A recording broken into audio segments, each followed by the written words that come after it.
Ça c'est beau ça. C'est le flambé Saint-Michel. C'est un flambé.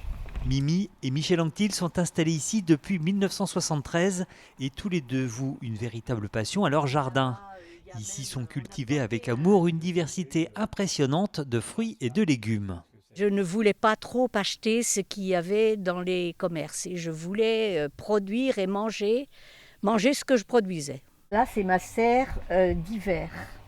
C'est-à-dire que là, je vais commencer à planter des salades pour avoir de la salade tout l'hiver. Et je vais faire mes semis de pommes de terre, mes premiers semis de pommes de terre très tôt. Véritable laboratoire à ciel ouvert, ici les expérimentations font partie du quotidien et les produits sont bannis depuis longtemps. Depuis au moins 10 ans, on ne fait aucun traitement.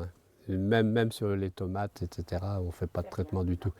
On préfère avoir quelques pieds de plus. Et si, comme cette année, les punaises s'invitent dans les tomates, la solution est toute trouvée.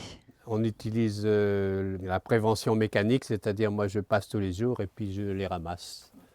Et ici, on ne parle pas de mauvaises herbes, toutes ont leur rôle à jouer.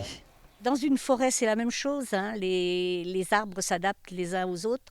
Et dans un jardin, les plantes s'adaptent les unes aux autres. Le vivant, c'est quelque chose de très complexe.